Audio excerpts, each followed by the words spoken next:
Okay, I'm going to do the classics book tag. I was tagged by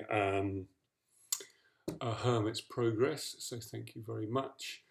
And the original tag was by, here are my notes, It's a Book World, and the information will be below the screen in the more info section.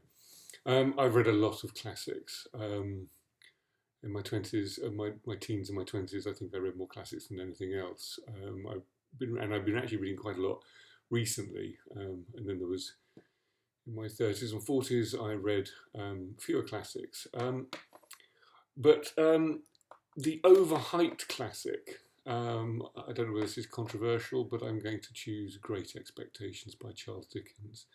I'm not a Dickens fan. I just can't deal with the caricatures, the lack of structure, and I don't find him profound in any way. Um, Great Expectations. My problem is I don't find any character arc in Pip. He seems to be just generally quite a nice boy. I mean, he may be slightly less nice midway through, um, but he's sort of just a nice boy. So I just don't find myself compelled by it. There is no emotional journey for me. I don't feel any jeopardy. So Great Expectations, I feel, is somewhat overhyped.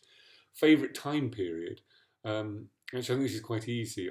It's what was called the fin de siècle, so from about 1890 to the beginning of the First World War. So you've got Proust, Henry James, Edith Wharton, got a bit of Hardy in there, got a bit of Lawrence.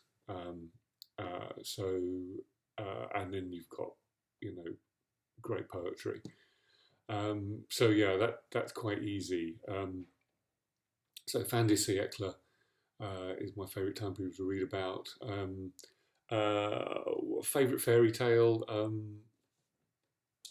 Don't really have any strong views on this, but I do quite like dark versions of Snow White. I thought Snow White and Huntsman was I took my daughter to see it. Was good. But fairy tales don't really interest me. I like stories about human people. I like stories about humans doing things. I'm not even particularly interested in myths or fables or whatever. Um, Classics I haven't read. I've talked about this before. I haven't read anything by Jane Austen. And I have reasons for that. It's when you get to my age and you've seen films, you've heard people talk, you've read literary criticism, it almost becomes a kind of meta experience, or one imagines it would be. I will, but I haven't, and I do feel bad. My partner, she says that I do, I'm on purpose that I wear it as the badge of honour. I really, really don't. I understand how good she is. I just haven't been able to get over those hurdles. Favourite book or series based on a classic? I'm not sure I entirely understand the question, so I'm going to go. You've got to give me some latitude here. I'm going to go for something slightly pretentious. I'm going to say Ulysses as a classic based on Ulysses as a classic based on the classic, the Odyssey. I love the Odyssey deeply, and I admire Ulysses deeply. I don't love it. Favorite movie, TV adaptation. Okay, a bit of latitude here. I'm going to go only because I saw it recently. Joss Whedon, who is the scriptwriter, I think, and he's not the director of the Avengers, did a version of Much Ado About Nothing, Shakespeare's comedy. It was really good, in black and white. Two great actors playing Benedict and Beatrice, especially the actress that played Beatrice. It was fantastic. So I don't know whether Shakespeare obviously does fall into classic, but I'm not sure this is what the question was after, but that's my answer. Worst classic adaptation, all the Jane Eyres after the Orson Welles version. That Jane Eyre is just stupendously good. I read Jane Eyre when I was very young. I love it deeply. But there have been so many adaptations, and they just aren't right. Or maybe Orson Welles and Jane Fontaine, I can't remember, were perfect. But I'm taking my daughter to see the National Theatre production next week of Jane Eyre, which I will talk about, I imagine. Favourite editions, is that right? Next, yes. Where have I got this? I don't. I mean, I don't really have favourite editions things, but these Every Man's Library with the kind of red spine and the colour and the cover like this photograph are rather smart, I guess. I'm happy with those. Oh, hold on a second. My asterisk on the top 5 classics that I want to read soon or haven't read and need to read. There's obviously an enormous list, given how many, but I'm going to start with Pride and Prejudice, good to my promise of reading Jane Austen. Sentimental Education by Flaubert, I really need to read, but I just haven't. The Charterhouse of Parma by Stendhal. I've read The Red and the Black, which is one of my favourite novels, so that's quite high on my list. Diary of an Opium Eater by De Quincey.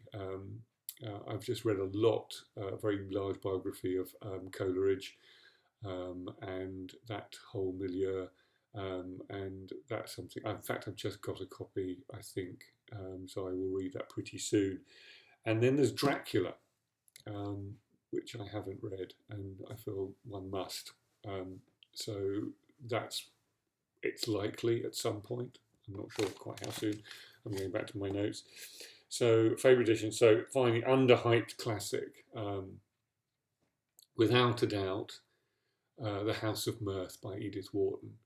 Now, for those who've read it, it's probably not underhyped because we all talk about it. But actually, I didn't come to it till my late 40s, therefore, and wasn't particularly aware of it. I was aware of her and I was aware of The Age of Innocence and various other things, but that hadn't come onto my radar. And it is absolutely extraordinary. It's in my top 5 novels, maybe works into the top 3 novels. It is just the most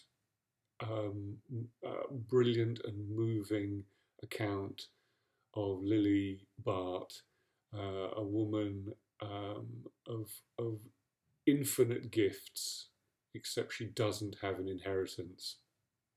I know that sounds a bit like a cliche of these books, but Edith Wharton, being such a fine writer, takes Lily's life and just tells a story that is so deeply moving, and she's so multidimensional, Lily Bart, that it is a social tragedy. Well, I mean, it's a tragedy, of course. It's a human tragedy first, but in a sense, it's a social tragedy because it is the flaw of society that creates her. It's not a downfall, but I don't want to give anything away. So yes, so that's it from me. In just shy of 9 minutes, and I want to tag, and I know loads of people have done this tag, so I can only think of This Is Who I Mean. I think that's the name of her YouTube channel. Why So Tiresome is her Twitter. We like a lot of the same books, it appears, although she managed to talk about them in a much more concise and brief way, and often just as insightful, if not more so, than myself. So yeah, so your tag next, and I look forward to hearing from you. Thank you very much, Hermit's Progress, for tagging me, and It's a Book World for starting it. Thank you.